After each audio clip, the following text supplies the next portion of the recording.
there is a demand for a greater work-life balance. Diane, you actually took off to have your baby and we're out for 8 years, so you can relate to this. As companies really deal with this, what are the pros and cons of remote work and the interplay as employees seem to be engaged or not engaged while they're at home? How do we deal with this?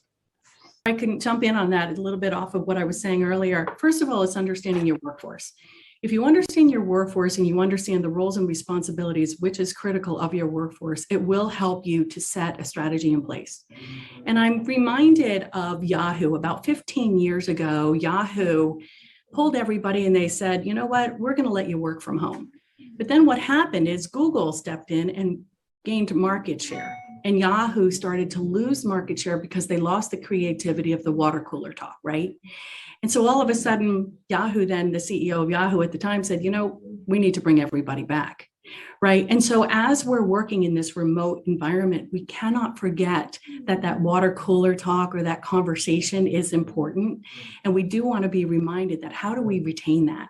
So some of the pros and the cons of working remote, sometimes you lose that, right? That's a con. Some of the pros, obviously a little bit more flexibility for the individual employee.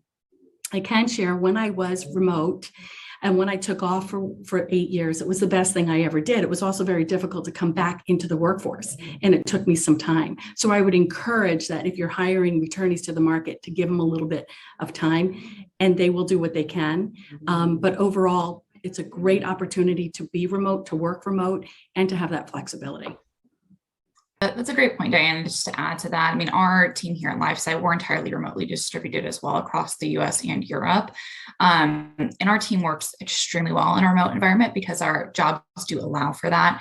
We've also had to really adjust how we're managing. So we're always looking to manage to outcomes, not to hours. I think it's really important when you are working with remote employees that, like what Diane was saying, there's a lot of clarity around responsibility and expectation for each role and for each person. And that line of conversation between management and employee is open. We've actually put in place a couple of performance management systems within our business over the last year to help improve those feedback loops, as we call them, and make it really easy for everyone to stay engaged and involved.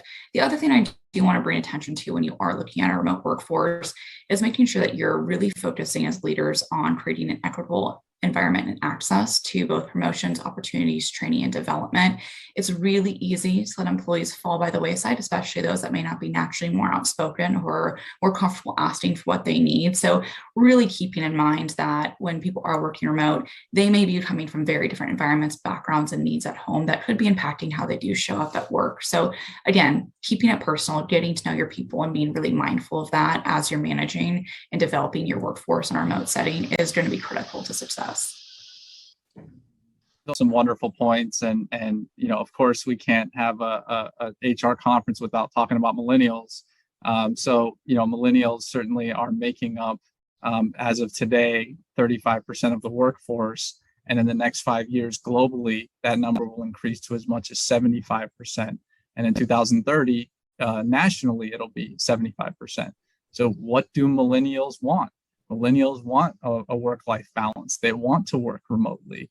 They want, you know, fair compensation. They want to work on things like that have a social impact. So, you know, that's not to say make the entire company remote indefinitely, but we do have to take into consideration what is the makeup of the workforce. And not every workforce has all millennials, but the data is showing that the millennial demographic will be increasing in every workforce, you know, based on a number of studies. So I think we need to take that into account. I think we need to continue to manage expectations. That's one thing that I talk about with HR professionals and managers, is that regardless of where employees are working, the expectations are the same, that performance will be done, that there will be engagement as well, that we can't overlook engagement just because people are working remotely, and that working remotely does not work for everybody. That's one thing we need to be mindful of as well, that some people are extroverted and they need to be around people to best perform, and they need that water cooler talk, whereas others do not. Others are more introverted, maybe do not need that. So we need to understand that people are made up differently. that we can't have a rigid all or nothing policy, and that flexibility and mindfulness of who our employees are and what they're made up of is really the key here. So it'll be interesting to see how the next few years play out, but I anticipate we're going to continue to see a shift to more and more remote work over the next few years. Which really brings me to my next question. According to PwC, half of the employees would prefer to work remotely 3 days a week. However, the executive team feels that they should be at work 3 days a week. How do you deal with the leadership when they do not believe in a remote workforce? So I'll jump in on that. And it's a great question because I think the key is the word leadership, right? And our leaders in most organizations, you'll find they're pretty smart people. They listen to what's going on. They're aware of trends. They're aware of market conditions. They do a lot of reading and they understand. However, they are also challenged because financially they're worried about meeting their numbers and their requirements. So as HR professionals, I think the key really is to be able to influence our leaders, to show them the benefits and to really be able to quantify it in analytics and HR analytics. And so it's sometimes hard, right? So we look at our performance management systems.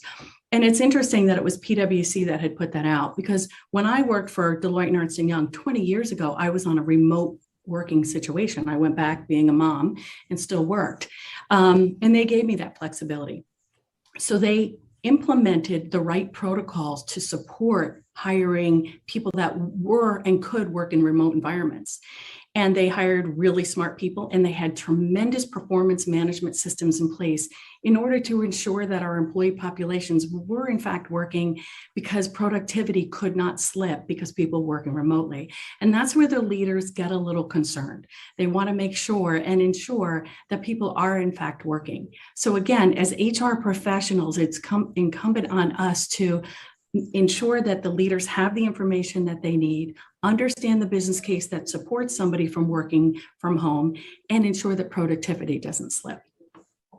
If I can just add one thing to that, and you know, the terminology that I would like to use with leadership is business case, because that's often something that resonates with them. They want to understand how they can save money or make more money, and I think you really need to gather the data on things like employee retention and turnover, some of the costs attributed to that, coupled with the data around what the employees actually want in terms of remote working or working in the office, and then building a business case. You know, does it make sense financially based on some of the analytics to have a full remote working environment or having a hybrid or some combination, or does it make sense to keep everybody in the office? And the answer is going to be different for a number of companies based on those analytics. So that's really what, in my experience, what resonates with leadership is the numbers. Dan and Adam are spot on. I think the biggest thing too is about quantifying the data, utilizing those numbers to help paint a picture for leadership when it comes to the impact. I mean, obviously executives are focused on bottom line always, but they do value the people that work for them, and they do understand the impact of what that can mean for them as well. So it's, part of our responsibility is how to paint that picture in a way that they understand it's going to make sense to them, but we're also advocating for the needs of the people that work within our businesses.